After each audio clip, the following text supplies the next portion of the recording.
Hello everyone. So last class में हमने start किया था chapter sexual reproduction in flowering plants. ठीक है, उसमें हम लोगों ने एक बेसिक स्ट्रक्चर देखा था फ्लावर का कि क्या होता है, कैसे होता है और फ्लावर के पार्ट्स क्या होते हैं। ठीक है, उसमें हमने मेल पार्ट्स को डिस्कस कर लिया था। एंड्रोशियम को हमने डिस्कस किया था कि it is composed of the स्टेमन। स्टेमन को अगर हम देखते हैं तो उसमें भी दो पार्ट्स होते हैं, one is the anther, another one is the filament. ठीक है, जो एंथर होता है वो एक बाइलोब्ड स्ट्रक्चर होता है।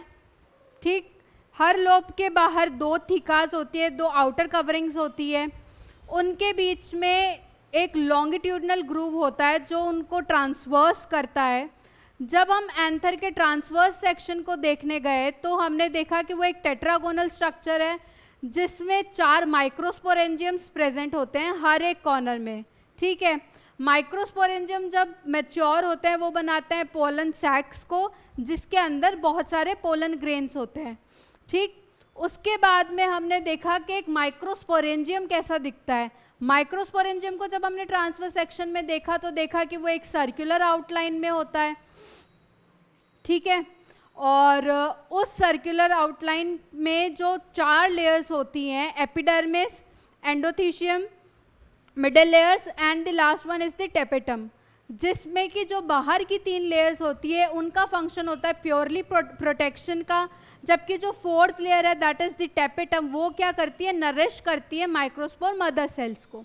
ठीक है, उसके बाद में हमने देखा कि जब एंथर यंग होता है तो माइक्रोस्पोरेंजियम के बीच में सेंटर में एक स्पोरोजेनस टिश्यू प्रेजेंट होता है जिसकी हर एक सेल जो होती है वो एक्ट करती है as a microspore mother cell. ठीक है, जो हर एक सेल जब डिवाइड करती है तो वो 4 माइक्रोस्पोर्स को बनाती है, जो क्या करती है 4 माइक्रोस्पोर्स को बनाती है।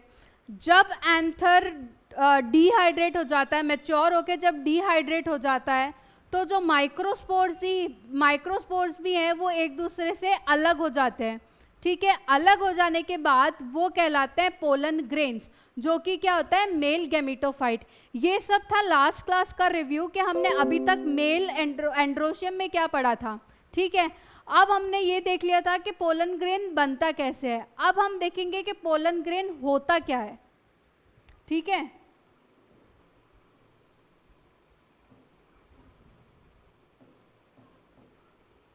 पोलन ग्रेन का जो मेन जो इंट्रोडक्शन ही होगा, कभी भी आप कभी कुछ आंसर में मेंशन करेंगे या कभी भी आप डिफाइन करना चाहेंगे पोलन ग्रेन को, तो सबसे पहली जो चीज़ आप लिखेंगे या बोलेंगे दैट वुड बी कि ये मेल गैमेटोफाइट होता है। ठीक है, ये इस फ्लावर का मेल गैमीट है, आप समझ लो।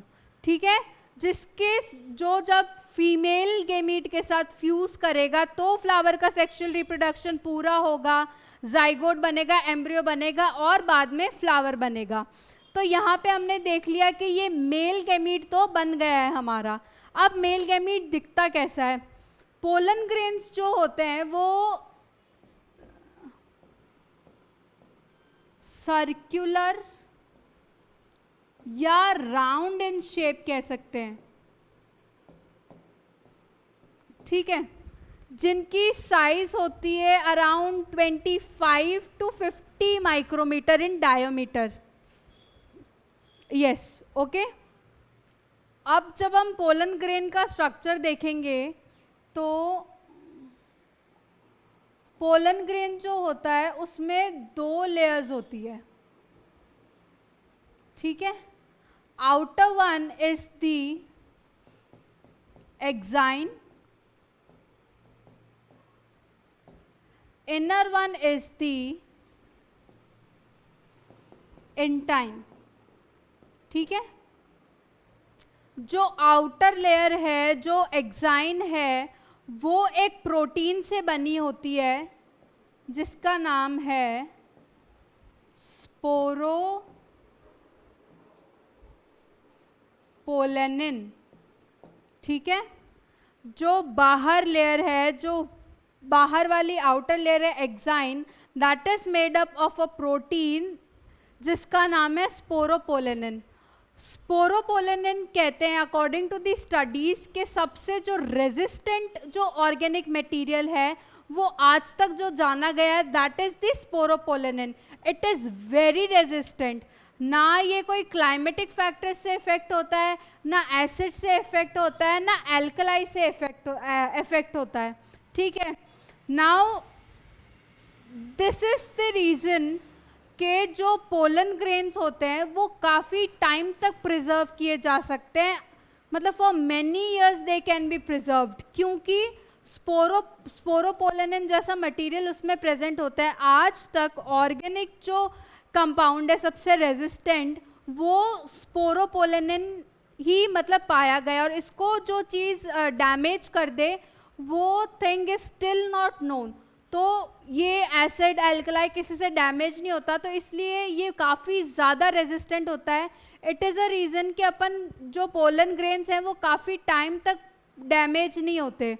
ठीक है, जो आउटर लेयर होती है उसमें कुछ ऐसे I'd से कि कुछ ऐसी जगहें होती है आउटर लेयर में जहाँ पे द स्पोरोपोलेनिन इज एब्सेंट। ठीक है, उन जगहों को हम कहते हैं जर्म पोर्स। ओके, उन जगहों को हमने क्या कहा, जर्म पोर्स। अब हम आते हैं अंदर वाली लेयर पे, इंटाइन पे। ठीक है, ये किससे बनी हुई होती है, सेल्यूलोज से एंड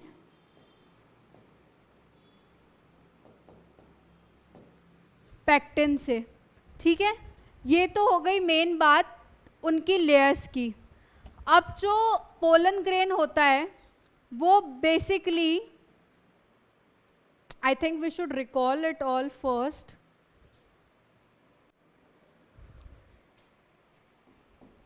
पोलन ग्रेन में हमने ये देख लिया था कि राउंड स्ट्रक्चर होता है या सर्कुलर स्ट्रक्चर होता है, दो लेयर्स होती है,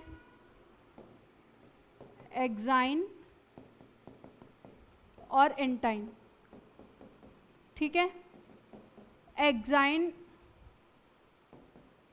outer layer,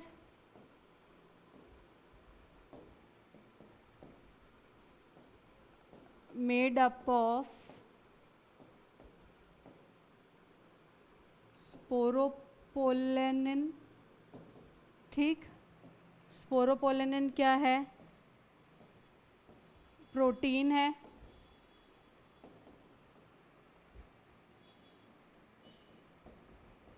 very resistant,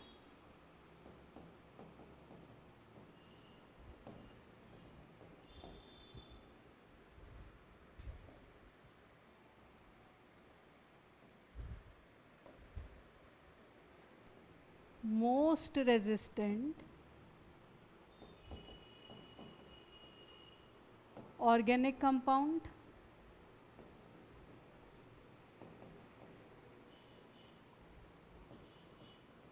compound known। ठीक है, उसके बाद there are places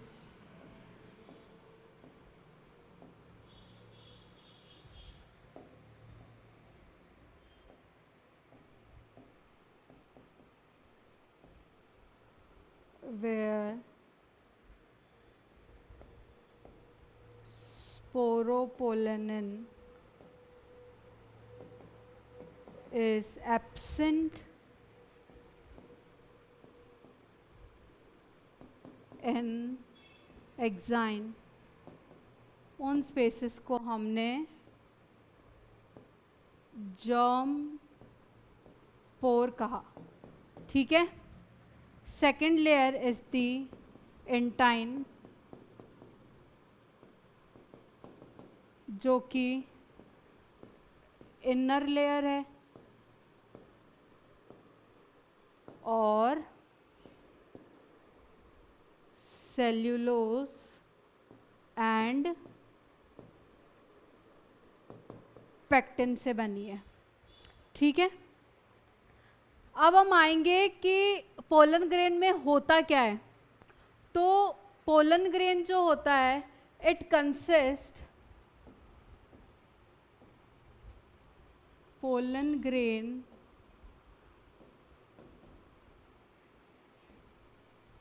consist of 2 cells, ठीक है। One is the vegetative cell,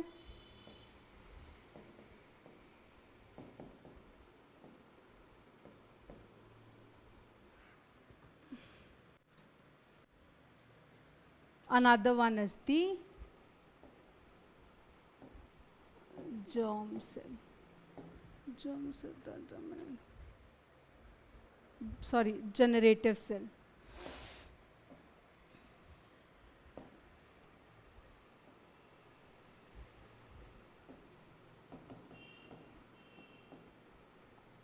जो वेजिटेटिव सेल होता है that is large in size, ठीक है। जो जनरेटिव सेल होता है that is small in size. इसमें क्या होता है कि abundant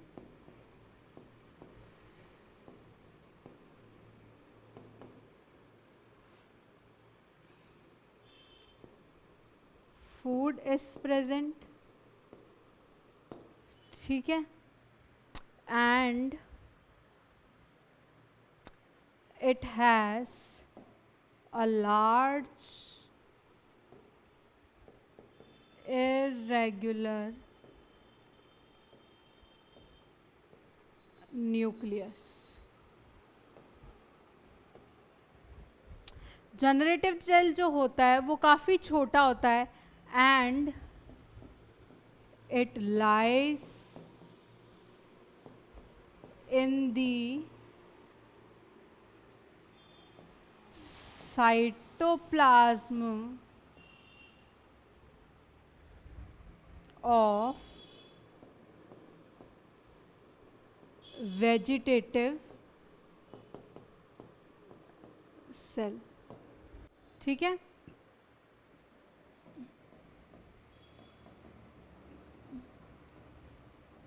It is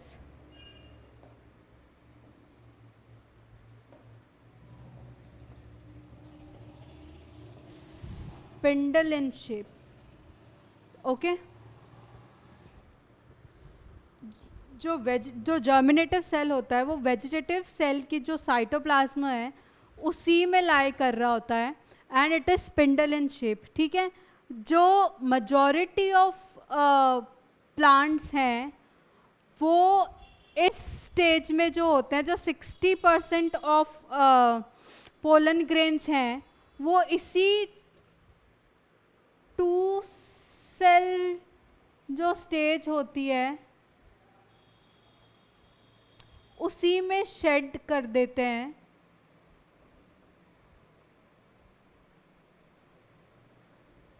suppose this is the vegetative cell,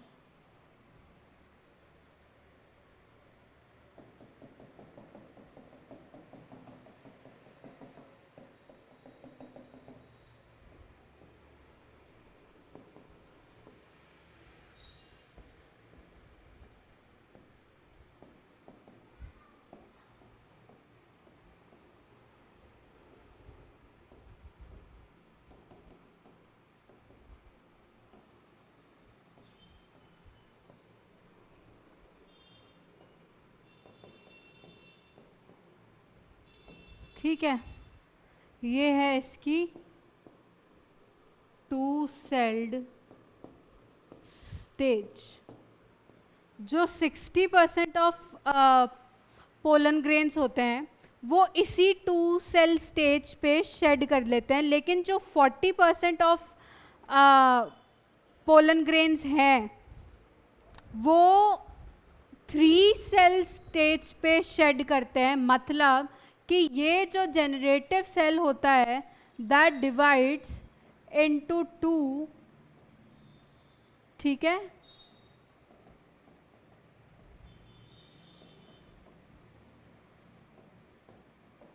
और फिर ये बन जाता है 3 सेल्ड स्टेज, ठीक है, जिसमें क्या है 2 जनरेटिव सेल्स हैं, जिसमें क्या है 2 generative cell plus 1 vegetative cell, ठीक है। तो 60% तो 2 सेल पे ही शेड हो जाते हैं, और जो बाकी 40% है वो इस 3 सेल स्टेज पे शेड ऑफ होते हैं, ठीक है। और उसके बाद जो होता है वो पोलन ग्रेन लाइक विंड की मीडियम से या जो एनिमल्स हैं हनी बीज एक्सेट्रा उनके मीडियम से वो फीमेल स्टिग्मा पे पहुंचते हैं एंड देन दे ग्रो, ठीक है। पोलन ग्रेन के बारे में एक और चीज़ इम्पॉर्टेंट है जो हमको जानना चाहिए कि पोलन ग्रेन्स की जो वायबिलिटी होती है कि कितने टाइम तक अगर वो फर्टिलाइज करे, तो मतलब कितने टाइम तक वो फर्टिलाइज करने के लिए वायबल है, केपेबल है, ठीक है। तो अलग अलग जो स्पीशीज़ होती है उसमें अलग अलग पोलन ग्रेन की वायबिलिटी होती है, ठीक है। जो वीट है, राइस है, उसमें जो पोलन ग्रेन की वायबिलिटी होती है दैट इज अराउंड 30 मिनट्स, ठीक है। जो बाकी फैमिलीज़ हैं जैसे रोजेसी, लेग्यूमिनेसी, इनको मंथ्स, इनके जो पोलन ग्रेन्स है वो मंथ्स तक वायबल रह सकते हैं, ठीक है। तो वायबिलिटी अलग अलग स्पीशीज़ की, अलग अलग फ्लावर्स, अलग अलग प्लांट्स की जो होती है वो अलग अलग होती है सबकी, ठीक है। पोलन ग्रेन्स काफ़ी रिच इन न्यूट्रिएंट्स होते हैं, ठीक है। Pollen grains are very much rich in nutrients. तो पोलन ग्रेन्स को काफ़ी लोग एनर्जी के लिए भी यूज़ करते हैं। अब पोलन ग्रेन्स को कहीं कहीं जगह सिरप्स में यूज़ करने लग गए हैं, टैबलेट्स में यूज़ करने लग गए हैं। जो एथलीट्स हैं वो उसको एनर्जी के लिए लेते हैं थे। और पर पोलन ग्रेन्स में एक और चीज़ है कि जो डिफरेंट स्पीशीज़ के पोलन ग्रेन्स होते हैं कुछ कुछ उसमें एलर्जी भी प्रोड्यूस करते हैं, ठीक है। लेकिन मोस्टली जो है वो पोलन ग्रेन्स को लोग एनर्जी एज अ न्यूट्रिएंट, मतलब उसकी काफ़ी अच्छी न्यूट्रिएंट वैल्यू होती है, इसलिए उसको इन सिरप, टैबलेट्स एक्सेट्रा में यूज़ भी करते हैं, ठीक है। तो अब ये it was all about the pollen grains. अब we'll discuss about the